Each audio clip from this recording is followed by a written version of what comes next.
मुंबई और राजस्थान के बीच होने वाला आईपीएल 2026 का मैच नंबर 69 जो कि खेला जाएगा मुंबई के अपने होम ग्राउंड पर यानी कि वानखेड़े स्टेडियम के उस मैदान पर जहां पर बाउंड्रीज छोटी होती हैं, लाल मिट्टी के शानदार बैटिंग पिचेस देखने को मिलती हैं और वहां पर सेकंड इनिंग में बैटिंग करना कोई भी टीम ज्यादातर प्रेफर करती है क्योंकि पहली इनिंग के दौरान यहां पर तेज गेंदबाजों को थोड़ी बहुत हेल्प मिलती है। लेकिन वो ज्यादातर होता है जब मैच यहाँ पर रात के 7:30 बजे से स्टार्ट होता है। लेकिन जो आज का ये मैच खेला जाएगा, ये मैच यहाँ पर स्टार्ट होगा 24 मई को शाम को 3:30 बजे से। और जबकि राजस्थान के लिए मैच बहुत ही ज्यादा जरूरी है जीतना, क्योंकि अगर आज के इस मैच में राजस्थान की टीम जीत जाती है तो ये सीधे थ्रू कर जाएगी प्लेऑफ के लिए। बाकी सभी टीमें जो बची हुई हैं वो सीधे बाहर चली जाएंगी। लेकिन अगर ये आज का मैच हार जाती है राजस्थान की टीम, जिन्होंने एक और मुकाबला जो खेला था इसी सीजन में मुंबई के खिलाफ, उसमें मुंबई को हराया भी था 27 रन से, तो उसी एक एडवांटेज को लेते हुए राजस्थान की टीम कोशिश करेगी कि आज के इस मैच को जीते और सीधे प्लेऑफ के लिए क्वालिफाई कर दे। वरना वही इफ एंड बट्स होंगे कि वो टीम जीते वो टीम हारे, तब जाकर के पहुंच पाएंगे कहीं पर आगे। लेकिन वहीं पर मुंबई की बात करें तो ये टीम टूर्नामेंट से ऑलरेडी बाहर हो चुकी है और आज के इस मैच में निश्चित तौर पर कुछ और भी चेंजेस करते दिखाई पड़ सकती है।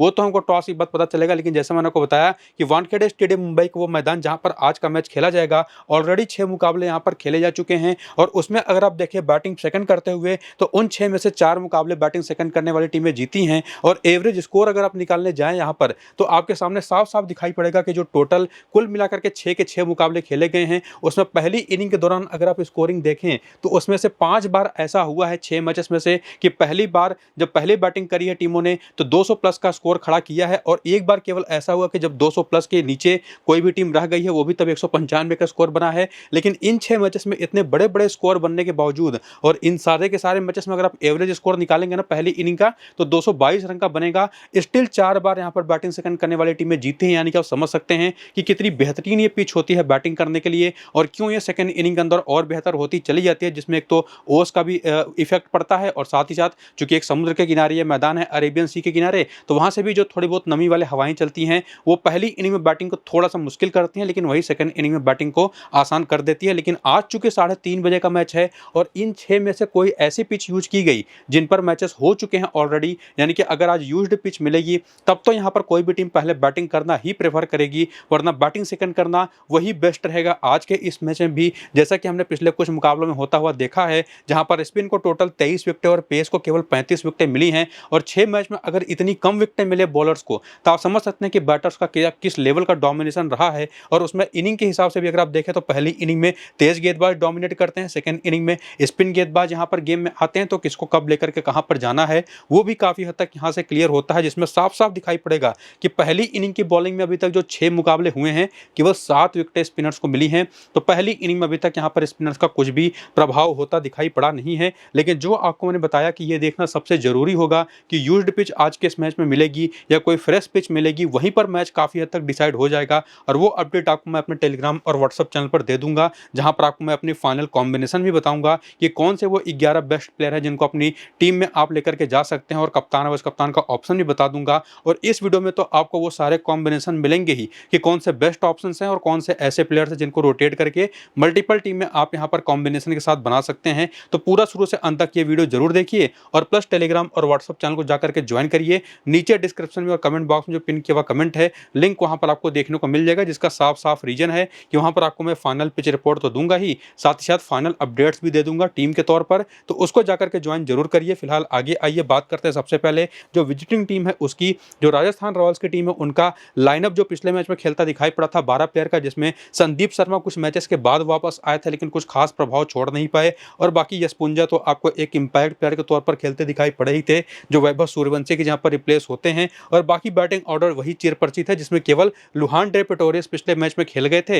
रविंद्र जडेजा को पता नहीं क्यों पिछले 2 मैच से ये टीम खिला नहीं रही और बाकी जो इनके कप्तान है रियान पराग वो भी थोड़े से चोटिल चल रहे, तो बीच में एक मैच के लिए वापस आए थे फिर अगले मैच में बाहर बैठ गए। आज के इस मैच में पूरे चांसेस है कि वो लुहान डी पिटोरियस के जहां पर खेलते हुए आपको दिखाई पड़ जाएंगे। और बाकी दसों सेना का जोफ्रा आर्चर, सुशांत मिश्रा ने पिछले मैच में बॉलिंग करी, हालांकि नंबर्स अगर आप जाकर के उन 4 ओवर्स के देखेंगे तो कुछ खास अच्छे देखने को नहीं मिलेंगे, लेकिन आखिरी 2 ओवर इन्होंने बहुत अच्छे करे थे। तो ये कुल मिला जुला करके इनका कॉम्बिनेशन है जहां पर इनका बेंच आपके सामने है, जिसमें आपको मैंने बताया कि चांसेस पूरे हैं कि रियान पराग आज के इस मैच में खेल जाएंगे और देखना पड़ेगा कि जडेजा को ये लोग मौका देते हैं या नहीं। और बाकी जो बॉलिंग पिछले मैच में हुई थी इसी राजस्थान की टीम की तरफ से, जिसमें आपको सभी को पता होगा कि जोफ्रा आर्चर, संदीप शर्मा और ब्रिजेश शर्मा 3 ऐसे बॉलर हैं, अगर ये तीनों खेल रहे हैं प्लेइंग इलेवन में और प्लस उसमें अगर आप सुशांत मिश्रा को भी मिला दें तो यही चारों बॉलर आपको मिला जुला करके पावर प्ले और डेथ ओवर की सारी बॉलिंग करके देंगे और उसमें यशराज पुंजा आपको मिडिल ओवर्स में दिखाई पड़ जाएंगे और किस किस ओवर में बॉलिंग करते दिखाई पड़े थे ये सारे के सारे बॉलर्स पिछले वाले मैच में,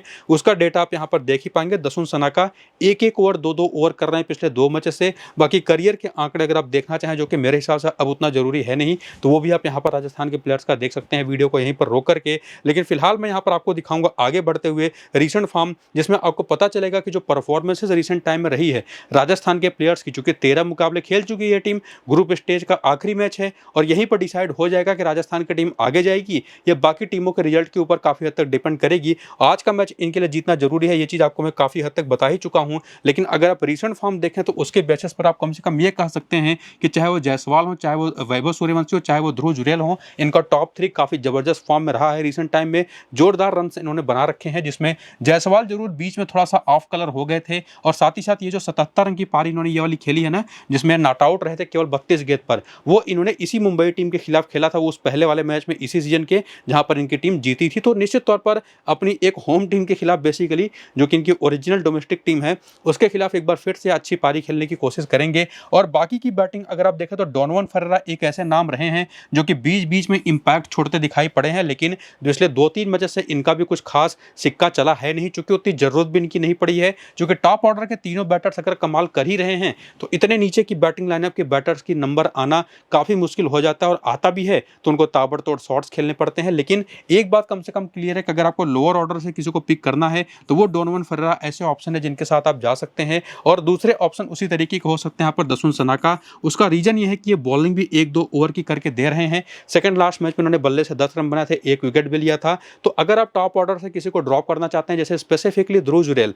जो कि उतने कंसिस्टेंट, अगर आप इनकी देखें पूरी टूर्नामेंट को तो शुरू में तो उतने कंसिस्टेंट दिखाई नहीं पड़ते, लेकिन पिछले 3-4 मैचेस बहुत अच्छे गए हैं और इनकी एक फेलियर ड्यू मुझे दिखाई पड़ रही है। और जैसी बॉलिंग सामने की टीम में है, ध्रुव जुरैल के आंकड़े भी अभी आगे हम देखेंगे मुंबई के खिलाफ, उसके हिसाब से भी आप तय कर सकते हैं। लेकिन टॉप ऑर्डर के तीनों में से किसी को भी अगर आप ड्रॉप करना चाहते हैं तो उसकी जहां पर अगर रियान पराग खेलते हैं तो इनको पिक कर दीजिएगा, जो कि आखिरी 2 मैचेस बहुत ही कमाल खेल करके गए हैं। वरना नहीं खेलते हैं वो तो डोनोवन फरेरा, दसुन सनाका में से किसी भी एक को आप पिक कर सकते हैं। बाकी बॉलिंग में फिलहाल इनके पास एक ही बड़ा नाम है, वह है यहाँ पर जोफ्रा आर्चर का। हालांकि यशराज पुंजा ने भी बढ़िया बॉलिंग करते हुए 2 विकेट पिछले मैच में निकाला था, लेकिन चूंकि इस मैदान पर स्पिनर्स का वो रोल रहा ही नहीं है, तो हमको पहले तो देखना पड़ेगा कि पिच कैसी है, वेयर एंड टेयर उस पर कितना बना हुआ है, उसके हिसाब से हम यहाँ पर इस लेग स्पिनर को प्रेफर कर सकेंगे। वरना कोई ऐसा स्पिनर इस टीम के अंदर फिलहाल अगर जडेजा नहीं खेलते हैं तब तो ऐसा कोई स्पिनर है नहीं जिसको हम फ्लैट पिचेस पर भी अपनी टीम में पिक करें। क्योंकि अगर जडेजा खेलते हैं ना तो ये अपनी बैटिंग का भी एडवांटेज देते हैं, तब आप इनको बैटिंग के तौर पर, बैटर के तौर पर भी अपनी टीम में लेकर जा सकते हैं। वरना जरूरत आपको स्पिनर्स की पड़ेगी नहीं। लेकिन निश्चित तौर पर संदीप शर्मा एक बहुत तगड़े ट्रम्प आज के इस मैच में हो सकते हैं। हालांकि सुशांत मिश्रा भी हैं, अगर यहाँ पर फ्रेश पिच मिलती है, नई बॉल, और वहां पर शुरुआती पहली इनिंग की बॉलिंग मिल गई तो वहां पर ये भी ट्रम्प होंगे एक बाएं हाथ के तेज गेंदबाज के तौर पर। इसका भी रीजन आगे आपको मैं क्लियर कर दूंगा। संदीप शर्मा क्यों ट्रम्प रहेंगे इसका रीजन भी क्लियर कर दूंगा। बाकी डोनोवन फरेरा और दसुन सनाका को लेकर के क्लैरिटी आपको मैंने दे ही दी है, और अगर रियान पराग या जडेजा खेलते हैं तो उनको लेकर के जाना है या नहीं वो भी काफी हद तक आपको मैंने बता दिया है। और आगे बढ़ते हुए अगर आप हेड टू हेड का आंकड़ा भी देखें तो आपको यहीं से समझ में आ जाएगा कि मुंबई के खिलाफ जायसवाल के नंबर्स तो बहुत अच्छे हैं, लेकिन वैभव सूर्यवंशी के 2 मैच में केवल 39 रन है। बाकी लोग या तो खेले नहीं हैं या तो उतने रन बना नहीं पाए हैं। लेकिन बॉलिंग में जोफ्रा आर्चर डोमिनेट करते हैं 8 मैच में 13 विकेटों के साथ। संदीप शर्मा के आंकड़े देखिए 17 मैच में 26 विकेटें। स्पेसिफिकली जब पहली इनिंग में बॉलिंग करते हैं तो हर 11वीं गेंद पर विकेट इन्होंने ली है मुंबई के खिलाफ, लेकिन सेकंड इनिंग की बॉलिंग में उतना प्रभाव इनका रहा नहीं है। तो एक ट्रम्प बॉलर के तौर पर कहां पर आप इनको पिक करना चाहेंगे उसका आंसर आपको यहां पर मिल चुका है। और बाकी नीचे रियान पराग जडेजा हैं, इन दोनों के भी नंबर्स अगर आप देखेंगे तो ओवरऑल काफी ठीक ठाक से नंबर्स हैं इन दोनों के ही। तुषार देशपांडे के भी नंबर्स आपके सामने हैं। लेकिन इस मैदान पर जो वानखेड़े स्टेडियम के नाम से जाना जाता है वहां पर अगर आप नंबर्स देखेंगे तो यहां पर भी जायसवाल के आंकड़े बहुत अच्छे हैं। वैसे तो है ये यूपी के भदोही के प्लेयर हैं, लेकिन ओरिजिनल अगर आप इनका डोमेस्टिक क्रिकेट देखेंगे तो मुंबई से ही चलता है, तो उनका एक तरह से होम ग्राउंड भी है, वहां पर ये अच्छा खेलते भी हैं। बाकी यहीं पर ध्रुव जुरैल के 1 मैच में 2 रन है, शुभम दुबे के 1 मैच में 8 रन है, दसुन सनाका यहीं पर 2 मैच में 74 रन बना चुके हैं। 74 का एवरेज है, चूंकि एक ही बार आउट हुए हैं, 2 विकेट भी हैं। तो इनका भी रीजन आप समझ चुके हैं। एक तो आपको मैं बता चुका हूं कि बॉलिंग करके देते तो वहां से भी चांसेस बनते हैं, और बाकी अगर कोलैप्स हुआ तो वहां पर भी आकर के टीम को संभाल सकते हैं। और बाकी बॉलिंग में संदीप शर्मा यहां पर भी 10 मैच में 11 विकेट ले चुके हैं। और बाकी यहां पर रविंद्र जडेजा और रियान पराग के भी नंबर्स अगर आप देखेंगे तो काफी ठीक ठाक हैं। स्पेसिफिकली जडेजा के, रियान पराग के आंकड़े उतने बेहतर आपको दिखाई नहीं पड़ेंगे, लेकिन निश्चित तौर पर अगर खेलेगा कौन उसको हमको देखना पड़ेगा। और अगर खेलेगा जाए तो जो फिलहाल बैटिंग ऑर्डर इनकी है उसमें इनकी वीकनेसेस क्या है कि जो कि सामने की टीम की तरफ से जब बॉलिंग होगी मुंबई की तरफ से तो वो कौन से ऐसे बॉलर है जो इनको परेशान करते रहे हैं। उसमें जायसवाल की बात करें तो ये जसप्रीत बुमराह पर 22 गेंद पर 29 रन बना करके एक बार आउट हुए हैं। चहर पर भी 13 गेंद पर 28 रन बना करके एक बार आउट हुए हैं। और थोड़ा सा लेफ्ट आर्म ऑर्थोडॉक्स बॉलिंग एक ऐसी टाइप ऑफ बॉलिंग है जिस पर ये फंसते हैं। हालांकि मुंबई की टीम में वो ऐसा ऑप्शन फिलहाल कोई अवेलेबल है नहीं। और बाकी वैभव सूर्यवंशी की बात करें तो एक बार दीपक चहर पर, एक बार शार्दुल ठाकुर पर यह आउट हो चुके हैं सस्ते में। और बाकी ध्रुव जुरेल की बात करें तो गजनफर पर एक बार सस्ते में। और एक्चुअली अगर ध्रुव जुरेल की बात करते भी है ना तो स्पिन बॉलिंग उतनी अच्छी है खेलते हैं नहीं, लेग स्पिन भी ऑफ स्पिन भी, जहां पर एम गजनफर पर तो एक बार आउट हुए ही हैं। और उसके बाद जो रियान पराग है, लुहान डिपटोरे से सिमरन हेटमायर हैं, उसमें इनके जो फॉरेन प्लेयर्स हैं वो तो स्ट्रेट अवे स्पिन के खिलाफ सीधे विकेटें देते हैं। बाकी बाएं हाथ का तेज गेंदबाज भी काम इनके खिलाफ आता है, जो कि आपको रियान पराग के खिलाफ भी दिखाई पड़ जाएगा। तो ओवरऑल जो हमारा कंक्लूजन बनता है ये सारे प्लेयर बैटल के आंकड़े देखने के बाद कि राजस्थान की टीम के खिलाफ स्पिनर्स तो हमेशा इंपॉर्टेंट होंगे। स्पेसिफिकली मुंबई की टीम में जो एम गजनफर हैं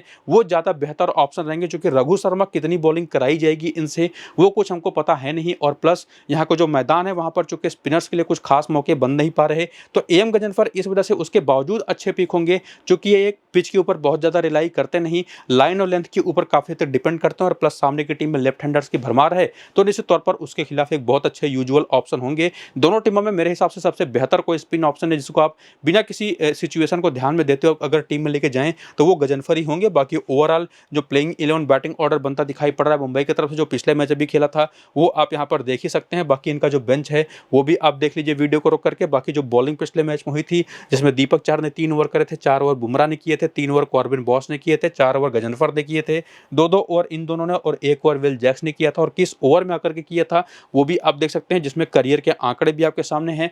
वीडियो को रोक करके अगर आपको देखना हो तो इसको भी देख लीजिएगा। लेकिन रीसेंट फॉर्म अगर आप यहाँ पर आकर के देखें तो ये जो सारे नंबर्स आपके सामने लिखे हुए हैं वो तो आप सीधा सीधा वीडियो को रोक करके पढ़ सकते हैं, लेकिन सीधा सीधा अगर आपको मैं कंक्लूजन दूं तो इस टीम की तरफ से रियान रिकेल्टन और रोहित शर्मा ही दो ऐसे भरोसेमंद ऑप्शन है जिनके ऊपर आप एक्चुअल में भरोसा कर सकते हैं अपनी टीम में ले जाने के लिए। और उसमें उसके बाद जो बाकी बैटिंग आती है नमन धीर की, सूर्य कुमार यादव की और तिलक वर्मा की, वो काफी हद तक डिपेंड करेगा कि आप कितना ज्यादा रिस्क ले सकते हैं। अगर आप पूरी तरह से सेफ खेलना चाहते हैं तो सेफर ऑप्शन तो तिलक वर्मा ही होंगे, वरना थोड़ा सा रिस्क ले सकते हैं तो यहाँ पर सूर्य कुमार यादव या नमन धीर, और स्पेसिफिकली सूर्य कुमार यादव का पिक कर सकते हैं। लेकिन तिलक वर्मा को भी मैं तभी सजेस्ट करूंगा अगर यहाँ पर कोई एक ऐसी पिच बढ़िया मिल जाए हार्ड, जो पूरी तरह से फ्लैट बैटिंग ट्रैक हो। वरना ऐसी पिचेस जब मिलती हैं जहां पर वेयर एंड टेयर क्रिएट होता है, गेंद बल्ले पर फंस करके आती है, तो वहां पर तिलक वर्मा की कभी भी मैंने चलती देखी है नहीं। बाकी हार्दिक पांड्या के बारे में कुछ कहना बड़ा मुश्किल है, एक अच्छे ऑप्शन होंगे जिनको आप पिक कर सकते हैं। ओवरऑल पॉइंट्स तो कुछ ना कुछ आपको दे ही देते हैं।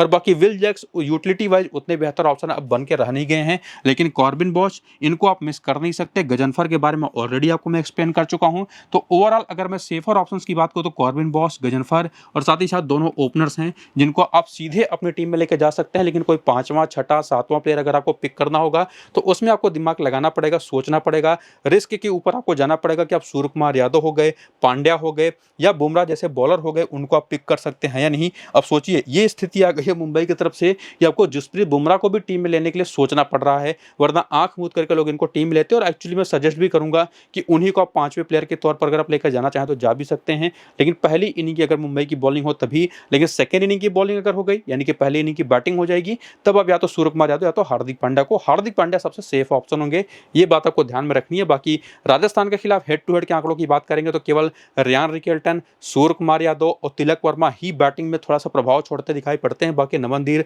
और साथ ही साथ रोहित शर्मा के आंकड़े देखेंगे तो बहुत ही पुअर हैं। और इवन रोहित शर्मा तो 32 मैच खेल करके केवल 21 के एवरेज रन बनाते हैं, तो वो एक ऐसे ऑप्शन बन जाते हैं। जो टॉप ऑर्डर पर 2 बैटर आपको मैंने सजेस्ट किए थे उसमें रियान रिकेल्टन के साथ आप चाहें तो रोहित शर्मा को ड्रॉप करके या नमन धीर या सूर्य कुमार यादव को लेकर के जाइए या इवन तिलक वर्मा को लेकर के जाइए। और बाकी हार्दिक पांड्या तो हैं ही, कॉर्बिन बॉश और साथ ही साथ जसप्रीत बुमराह के भी आंकड़े तो बहुत अच्छे हैं, लेकिन ये सीजन इनका बहुत ही खराब गया, सभी को पता होगा। और गजनफर के तो एक मैच में 2 विकेटें हैं ही, तो उस तरह से अपने रोटेशन आप कर सकते हैं। बाकी अगर बोल्ट को मौका मिलता है तो ये भी एक अच्छे चॉइस होंगे, क्योंकि आपने देखा था प्लेयर बैटल में कि बाएं हाथ की तेज गेंदबाजी राजस्थान के बैटर्स को परेशान करती है। और बाकी ये वेन्यू का डेटा है जहां पर होम ग्राउंड होगा, रोहित शर्मा का भी, सूर्य कुमार यादव का भी, और निश्चित तौर पर हार्दिक पांड्या, तिलक वर्मा का होम ग्राउंड तो नहीं है, लेकिन लंबे समय से मुंबई इंडियंस के लिए खेल रहे हैं तो यहाँ पर अच्छा खासा एक्सपीरियंस ये लोग रखते हैं। और बाकी बुमराह के भी यहीं पर 56 मैच में 65 विकेट है, यहीं पर गजनफर के 5 मैच में 7 विकेट हैं। तो आंकड़े जो हैं वो सब कुछ आपके सामने हैं। लेकिन ये जो आपको मैं बता चुका हूं कि रियान रिकेल्टन, रोहित शर्मा और साथ ही साथ गजनफर और कॉर्बिन बॉश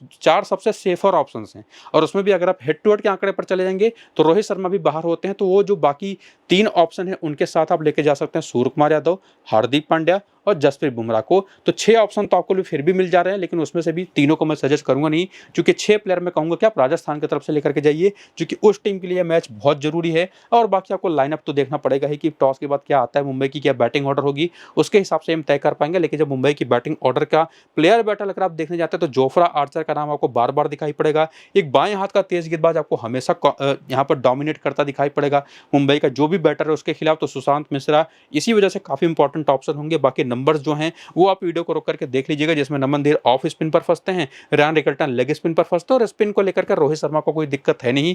और तिलक वर्मा की बात करें तो जडेजा और रवि बिश्नोई पर ये आउट होते रहे हैं, हालांकि ठीक ठाक रन बना करके, लेकिन जोफ्रा आर्चर और संदीप शर्मा भी इनको अपनी स्लोअर वंस पर काफी हद तक डिफीट करते रहे हैं। और बाकी सूर्य कुमार और हार्दिक पांड्या के भी नंबर्स आपके सामने हैं। और ओवरऑल जो लब्बो लुआ बनता है प्लेयर बैटल का मुंबई की बैटिंग के खिलाफ, वो वही है कि ऑफ स्पिन बॉलिंग और प्लस बाएं हाथ का अगर कोई प्रॉपर तेज गेंदबाज हो तो वो बहुत यूजफुल होता है। और बाकी बॉलर्स में जोफ्रा आर्चर तो हैं ही, रवि बिश्नोई अगर खेलेंगे तो वो तो हैं ही। और रवि बिश्नोई को फिलहाल मौके तो नहीं मिल रहे, लेकिन लास्ट मैच जब वो खेले थे इसी सीजन में मुंबई के खिलाफ तो 2 विकेट लेकर के गए थे, तो वो काफी इंपॉर्टेंट रहेंगे अगर खेलते हैं तो। और बाकी जैसा आपको ने कहा था कि वीडियो के शुरू में ही जाकर के मेरे टेलीग्राम और व्हाट्सअप चैनल को ज्वाइन जरूर करिए, क्योंकि यहीं पर आपको मैं फाइनल पिच रिपोर्ट दूंगा और उसी पर आपकी फाइनल कॉम्बिनेशन बनने वाले 11 प्लेयरों की। तो शुरू से अंत तक पूरा वीडियो देख करके जाकर के टेलीग्राम और व्हाट्सअप को ज्वाइन जरूर कर लीजिए।